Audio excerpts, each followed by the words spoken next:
growing up, I was a pretty active young person. Loved to try anything. I was pretty outgoing and really enjoyed trying different things. After I was injured, that was, very difficult. I was the first person to ever survive in the world an injury of this, size and of this level, and so they didn't know what I was capable of, and really didn't think it was going to be much of a life, very long of a life, or really much of a quality of life. And so I was in a bit of a deep, dark sort of pit of a hole at first. Where do I go? I was never suicidal, but I sure felt that there wasn't a lot of brightness out there for a while, and opportunities. What could somebody in my situation accomplish? I was being told pretty well nothing. I met Rob when I first finished nursing school, and he was living down in a group home in Granville Island, which is what's called Creekview, and he interviewed me for a nursing position, and we just sort of really hit it off. We realized as time went on over the months that we weren't just going to be friends, and we started dating, and we were the first ones who wanted to live on our own and sort of live a normal life. But it was difficult as far as there was nobody else out in, really I think, in the world that lived apart from a group home setting that was as high of a level of spinal cord injury as Rob.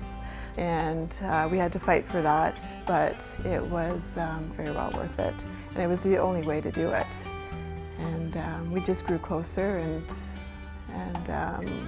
through those difficult times, we just realized that it was a very special time in our life, and we ended up moving out and got engaged and married not long afterwards.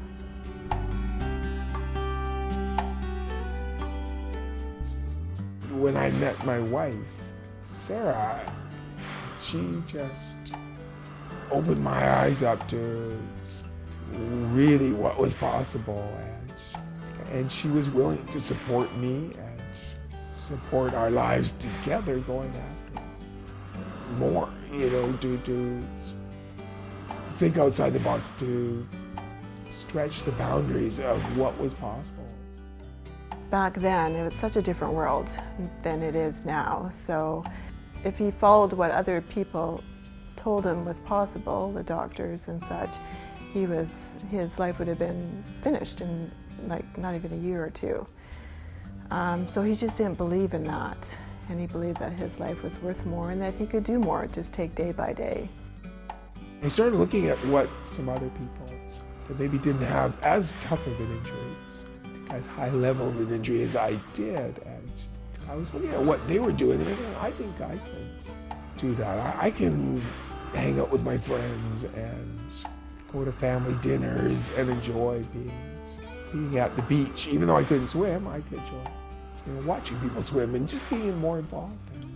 And so the more I sort of realized I couldn't do too much, I started looking at what would I do, and I realized there was a lot of things that I still could enjoy.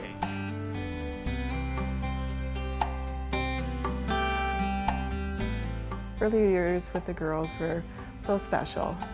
To have both like twins was very intense, but it was a huge blessing because we weren't sure if we were going to have one, let alone two. So it was just filled with a lot of wonderful times and just getting our priorities in check. Well, having kids was, of course, a huge decision, especially somebody in my situation.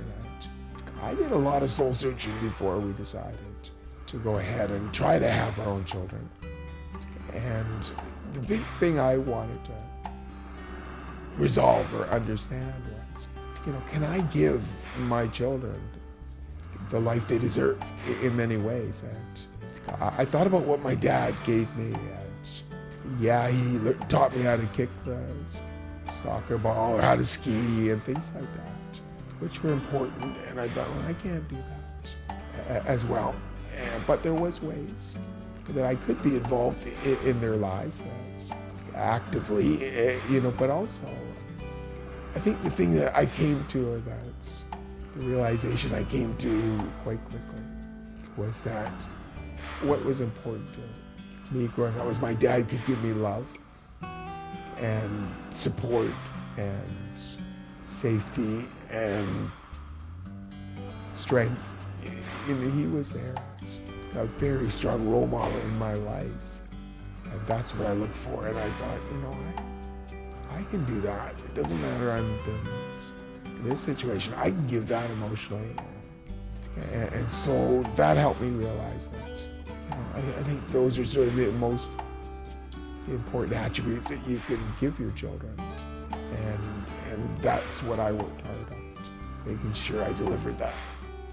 I think just his morals and experiences just as a general person, no matter his injury or not, I think he would always raise such a loving family. We do a lot of the normal, we go to my sporting events and everything like that special, and you don't really realize it until you think about what we all do together, and then you realize that it's just a lot of great memories. I think he just has a passion for life. I think he was challenged in a way that he just had to decide who he wanted to be. And he just decided that what happened to him wasn't going to change who he was going to be, whether he was injured or not. So he just really followed that and worked so hard to get where he is today. My life today it turned out very much like I'd hoped it would.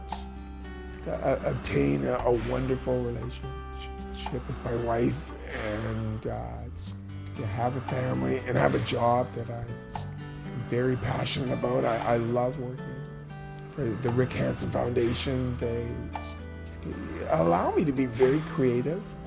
Rick initially said, Rob, I think we should look at having an ambassador program. Go ahead and figure out how to create it and implement it and keep it going for 14, 15 years now. It's been a great journey, and I look forward to what the ambassadors program can do in the future, what the Rick Hansen Foundation is going to accomplish in the future, because Rick has some huge dreams, and he's a real visionary, and I look forward to being part of that journey. And so my life is, I feel incredibly full, and I feel very blessed to have it, and I get excited about waking up every day to see, what's in store for me.